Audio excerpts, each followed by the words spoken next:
wabarakatuh. Kembali lagi dengan saya, Okta Kirana dengan NIM 240410600169. Jadi, kali ini saya akan membahas mengenai 5 materi pembahasan yang ada pada mata kuliah Pendidikan Kewarganegaraan dengan dosen pengampu Bapak Agra Dwi Saputra MPD.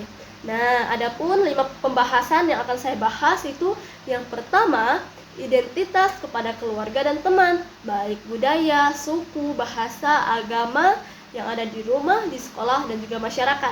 Materi yang kedua itu sikap menghormati, menjaga dan juga melestarikan keberagaman budaya dalam bingkai Bhinneka Tunggal Ika. Materi yang ketiga itu karakteristik lingkungan, rumah dan sekolah sebagai bagian NKRI dan sikap menjaganya. Materi yang keempat itu lingkungan tempat tinggal seperti RT, RW, desa atau kelurahan, kecamatan itu sebagai bagian NKRI dan pentingnya kerjasama dalam keberagaman. Yang kelima itu struktur wilayah yang lebih luas, yaitu kabupaten atau kota, provinsi itu sebagai bagian dari NKRI dan perilaku gotong royong untuk menjaga persatuan sebagai wujud dari bela negara. Oke, daripada kita lama-lama, lebih baik kita langsung aja ke pembahasan. Cekidot. Oke, baik. Jadi materi yang pertama itu identitas kepada keluarga dan teman seperti budaya, suku, bahasa, dan agama, baik di rumah, sekolah, dan juga di masyarakat.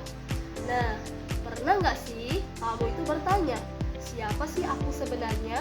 Kenapa kita itu punya budaya, bahasa, dan kebiasaan yang berbeda-beda, tapi tetap hidup dalam satu bangsa yang bernama Indonesia? Nah, jawabannya itu ada pada identitas diri. Apa itu identitas diri?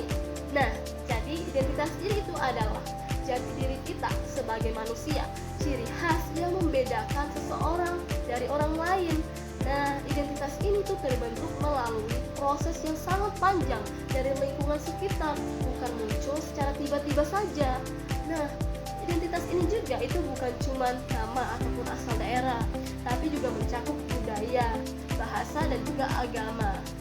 Identitas inilah yang mana membentuk cara kita itu berpikir, menentukan sikap dan perilaku kita, menjadikan kita pegangan hidup di tengah perubahan zaman. Nah, tanpa identitas yang kuat, seseorang itu bisa kehilangan arah dan mudah terpengaruh oleh budaya luar. Apa sih? Yang pertama itu apa sih yang dimaksud dengan identitas diri dalam konteks budaya, suku, bahasa, dan agama? Jadi, identitas diri itu adalah jati diri seseorang yang terbentuk melalui proses sosial dan juga budaya. Yang dimana budaya itu mengajarkan nilai, norma, dan tradisi. Sedangkan suku itu membentuk ciri khas dan nilai kehidupan. Bahasa itu menjadi alat komunikasi dan simbol identitas. Sedangkan agama juga itu memberi pedoman moral dan etika. Nah, identitas yang kuat itu membuat seseorang itu percaya diri, toleran, dan mampu beradaptasi tanpa kehilangan nilai dasar. Kemudian, apa sih peran keluarga dalam pembentukan identitas diri? Jadi, keluarga itu adalah lingkungan pertama dalam pembentukan identitas anak-anak.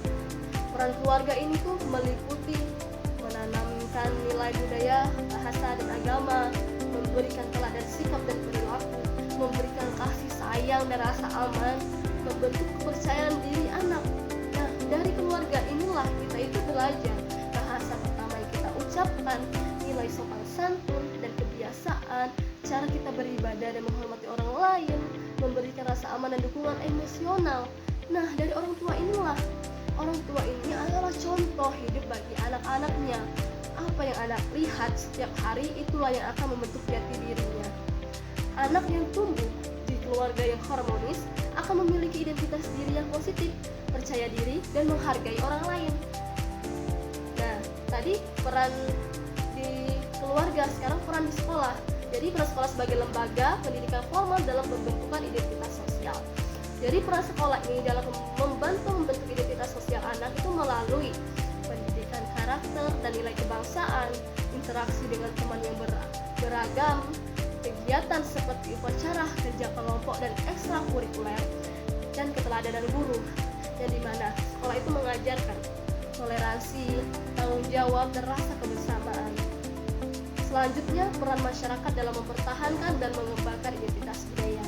Nah, masyarakat ini tuh berkembang dalam melestarikan budaya melalui tradisi, adat, dan kegiatan sosial, gotong royong dan masyarakat, musyawarah. Yang ketiga itu festival budaya dan kegiatan komunitas. Yang keempat itu pemanfaatan media digital untuk promosi budaya. Yang kelima, mengadaptasi budaya lokal dengan teknologi modern. Nah, masyarakat ini menjadi benteng utama agar identitas budaya itu tidak hilang oleh pengaruh globalisasi. Nah, tantangan globalisasi ini tuh membawa budaya asing yang mudah masuk melalui media sosial dan juga teknologi. Apa dampak negatif jika tidak disaring dari tantangan globalisasi ini? Yaitu kita bisa kehilangan bahasa daerah kita, menurunnya minat pada budaya lokal sendiri, krisis identitas generasi muda. Solusinya adalah kerja sama keluarga, sekolah, dan masyarakat dalam memperkuat identitas sejak dini. Jadi, dapat kita ambil kesimpulan, identitas diri itu terbentuk sendiri, dibangun oleh keluarga, sekolah, masyarakat. Nah, jika ketiganya itu berjalan bersama, maka akan lahir generasi Indonesia yang berkarakter, toleran, bangga akan budayanya. Jadi, perbedaan itu bukan alasan untuk terpecah, tetapi kekuatan untuk bersatu. Karena Indonesia itu kuat bukan karena sama, tetapi karena beragam. Oke. Materi yang kedua itu sikap menghormati, menjaga, dan melestarikan keberagaman budaya dalam bingkai Bhinneka Tunggal Ika.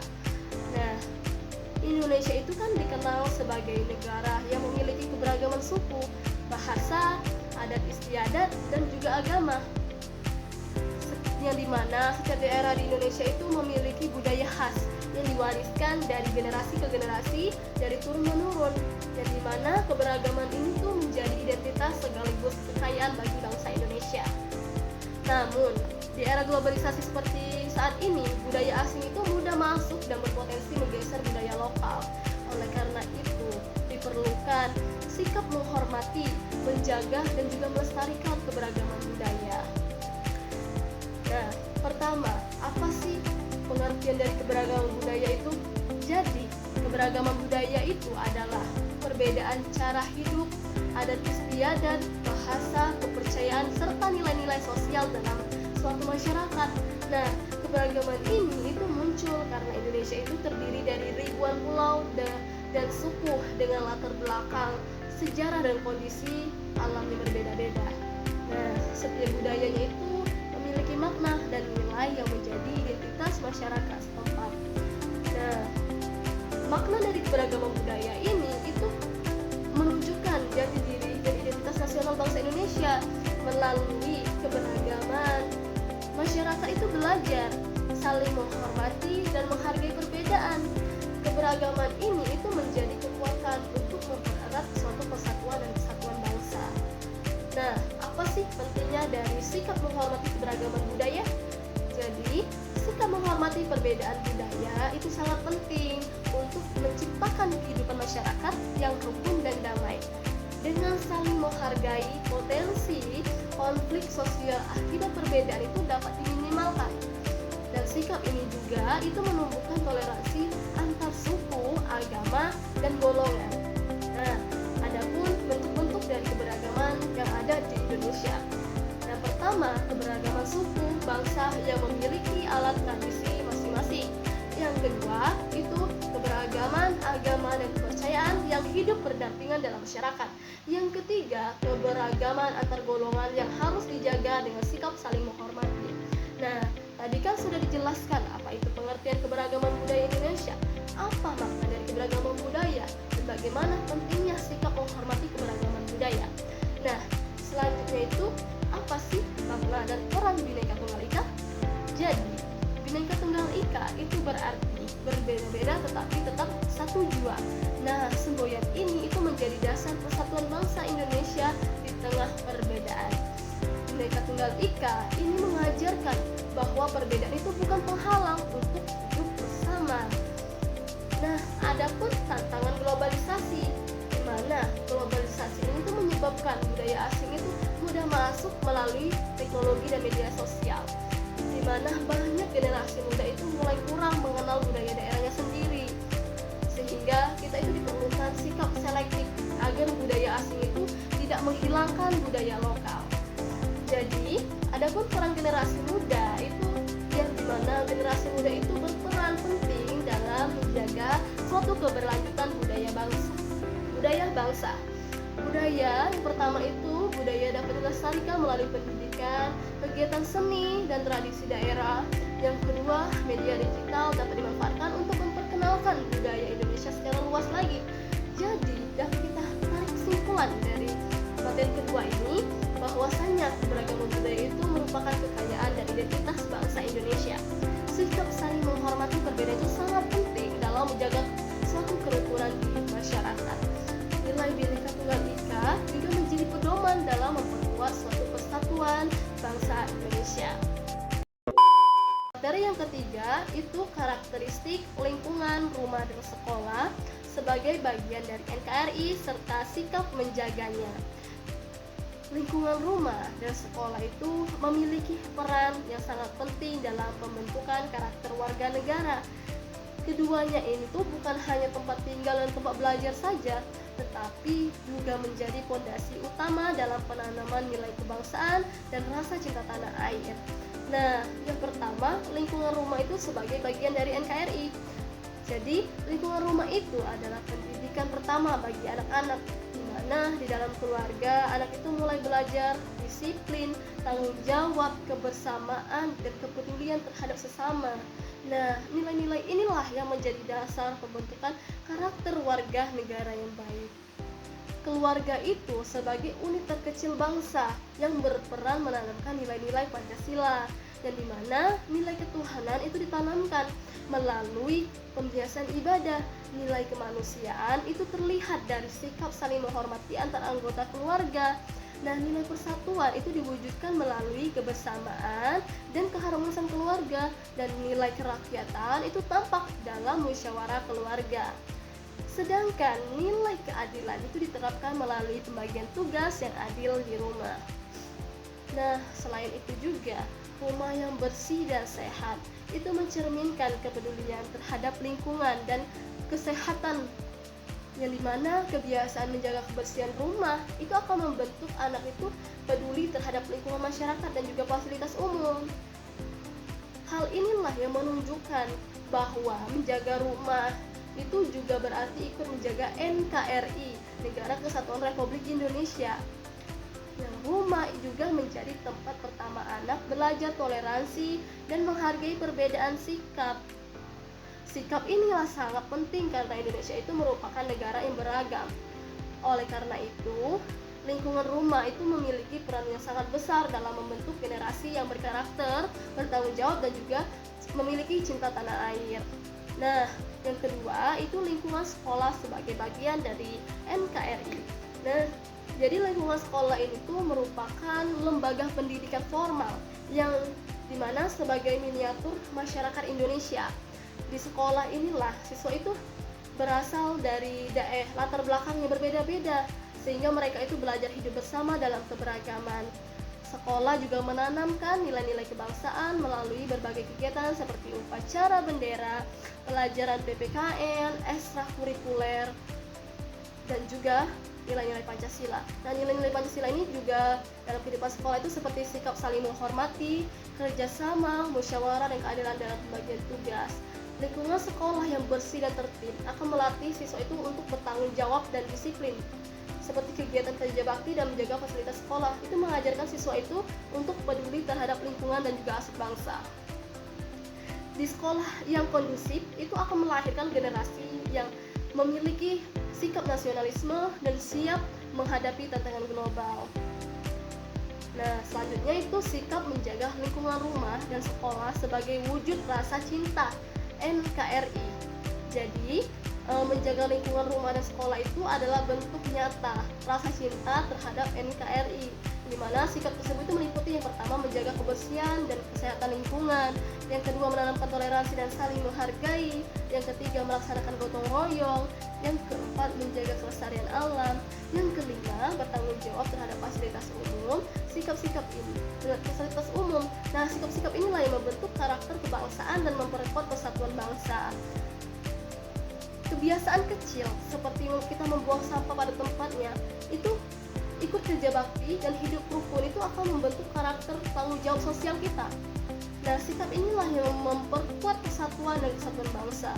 Nah, jadi kita bisa tarik kesimpulan pada materi ketiga ini bahwasanya lingkungan rumah dan sekolah itu memiliki peran yang sangat penting dalam pembentukan karakter kebangsaan, yang dimana nilai-nilai Pancasila yang ditanamkan di rumah dan diperkuat di sekolah akan melahirkan generasi yang berkarakter, nasionalis, dan cinta NKRI. Menjaga lingkungan itu bukan hanya kewajiban pribadi, tetapi juga tanggung jawab kita sebagai warga negara Indonesia. Materi yang selanjutnya, yang keempat, itu lingkungan tempat tinggal, RT atau RW, desa atau kelurahan, kecamatan, yang dimana sebagai bagian NKRI dan pentingnya kerjasama dalam keberagaman. Jadi yang pertama, lingkungan itu tempat tinggal sebagai bagian dari NKRI. Jadi lingkungan tempat tinggal itu adalah struktur sosial yang paling dasar dalam NKRI. Melalui RT, RW, desa, dan kecamatan, masyarakat itu berinteraksi, bermusyawarah, dan berpartisipasi dalam pembangunan. Nilai Pancasila juga diterapkan secara nyata melalui kegiatan sosial, musyawarah, dan juga gotong royong. Nah, di lingkungan juga, lingkungan yang rukun, dan tertib itu menjadi kekuatan utama dalam menjaga suatu persatuan bangsa. Nah, apa saja sih struktur dan fungsi dari pemerintahan di tingkat lokal? Oke, jadi tingkatan struktur ini tuh yang pertama itu ada rukun tetangga atau yang biasa disebut dengan RT. RT ini adalah unit terkecil yang mengatur kehidupan sehari-hari warga seperti kebersihan, keamanan, dan kebersamaan. Nah, RT ini melatih warga itu untuk bermusyawarah dan bekerjasama. Yang kedua, RW atau rukun warga. Nah, RW ini itu mengordinasi beberapa RT dan menjadi penghubung antara warga dan pemerintah. RW ini juga berperan dalam kegiatan sosial dalam pembangunan lingkungan. Yang ketiga, desa atau kelurahan. Desa dan kelurahan ini tuh menjadi pusat pelayanan masyarakat dan pembangunan lokal. Nah, di desa ini tuh memiliki kewenangan otonom, sedangkan kelurahan itu bersifat administratif. Yang keempat, itu kecamatan. Nah, jadi kecamatan ini tuh berperan mengordinasikan desa dan kelurahan, serta itu memastikan kebijakan pemerintah itu berjalan dengan baik dan berjalan dengan efektif atau tidak. Nah, itu tadi, dan struktur-struktur fungsinya tadi. Selanjutnya, keberagaman sosial di lingkungan masyarakat. Nah, keberagaman sosial di lingkungan masyarakat itu yang pertama, keberagaman agama dan kepercayaan masyarakat. Hidup berdampingan dengan saling menghormati perbedaan keyakinan. Toleransi itu menjadi kunci keharmonisan. Yang kedua, keberagaman suku dan budaya, di mana perbedaan budaya itu memperkaya kehidupan sosial, tradisi, dan adat itu menjadi sarana untuk mempererat kebersamaan. Yang ketiga, keberagaman sosial ekonomi. Jadi perbedaan ekonomi itu tidak menghalangi kerjasama, tetapi gotong royong ini menjadi pemersatu seluruh lapisan masyarakat. Nah, yang selanjutnya itu pentingnya kerjasama dalam keberagaman. Jadi kerjasama itu adalah kunci untuk menjaga suatu persatuan di tengah perbedaan. Melalui kerja bakti, ronda, dan kegiatan sosial, masyarakat itu belajar saling membantu dan menghargai. Nah, kerjasama ini tuh mencegah konflik, memperkuat solidaritas, dan juga menciptakan lingkungan yang aman dan juga damai. Adapun bentuk-bentuk kerjasama yang ada di lingkungan tempat tinggal itu yang pertama, kerja bakti dan gotong royong untuk kebersihan dan kenyamanan lingkungan. Yang kedua, siskamling untuk menjaga suatu keamanan bersama. Yang ketiga, itu kerjasama sosial dan keagamaan itu sebagai wujud toleransi. Sedangkan yang keempat itu kerjasama pendidikan dan ekonomi itu untuk meningkatkan kesejahteraan warga.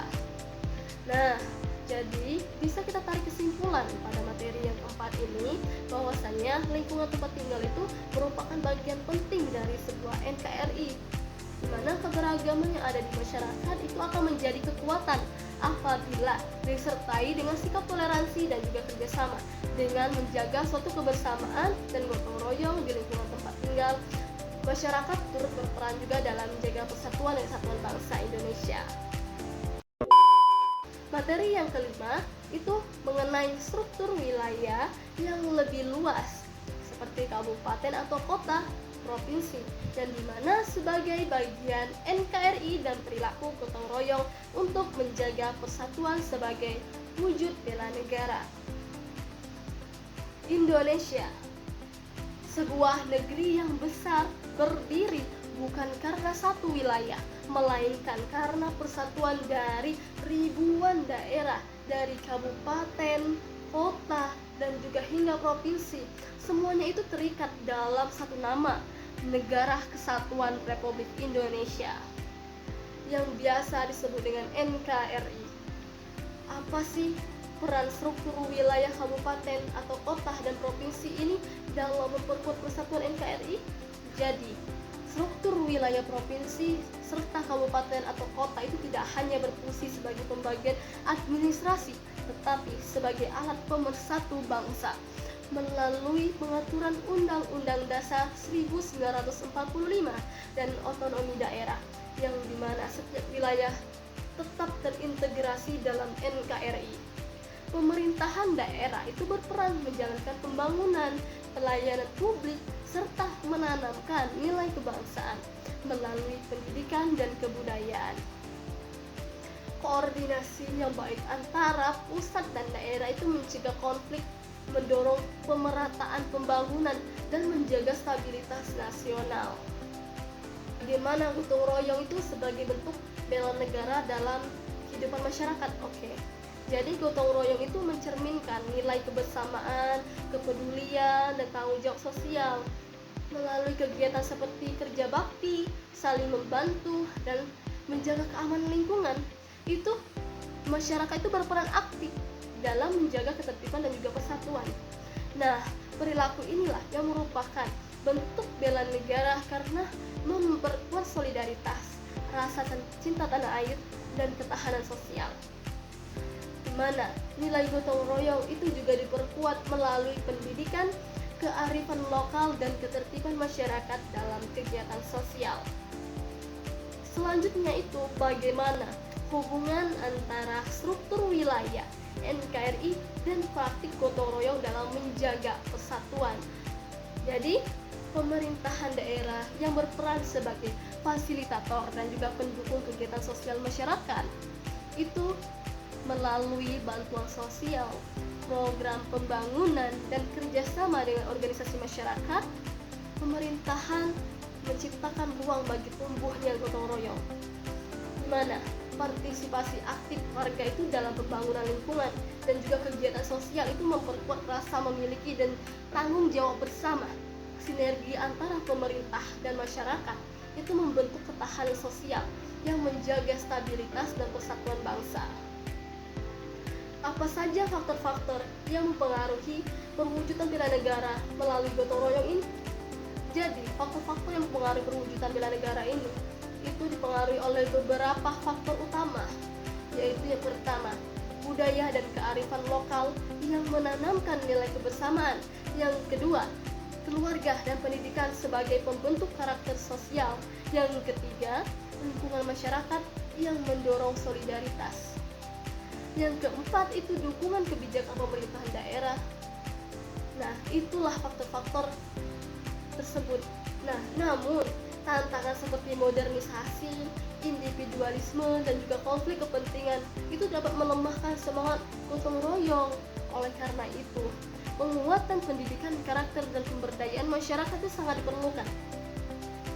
Jadi, dapat kita tarik kesimpulan untuk materi yang kelima ini bahwa struktur wilayah provinsi dan juga kabupaten ataupun kota itu berperan penting dalam menjaga suatu kesatuan NKRI melalui pemerintahan yang terkoordinasi dan responsif, yang dimana gotong royong itu merupakan bentuk nyata bela negara yang memperkuat solidaritas dan ketahanan sosial masyarakat. Nah, sinergi antara pemerintah daerah dan masyarakat itu menjadi kunci dalam menjaga keutuhan bangsa di tengah perubahan zaman. Oke, mungkin itu saja yang dapat saya sampaikan mengenai 5 materi pembahasan pada mata kuliah pendidikan kewarganegaraan, yang dimana materinya tadi yang pertama identitas kepada keluarga dan teman di rumah, di sekolah, dan di masyarakat. Yang kedua itu sikap menghormati, menjaga, dan melestarikan bingkai Bhinneka Tunggal Ika. Yang ketiga karakteristik lingkungan bagian NKRI dan sikap menjaganya. Dan yang keempat lingkungan tempat tinggal seperti RT atau RW, desa, kelurahan, kecamatan sebagai bagian NKRI dan pentingnya kerjasama dalam keberagaman. Dan yang kelima, struktur wilayah yang lebih luas, kabupaten, kota, provinsi sebagai bagian NKRI dan perilaku gotong royong untuk menjaga suatu persatuan sebagai wujud bela negara. Mungkin itu saja yang bisa saya sampaikan. Lebih dan kurang saya mohon maaf. Kepada Allah saya mohon ampun. Saya akhiri. Wassalamualaikum warahmatullahi wabarakatuh.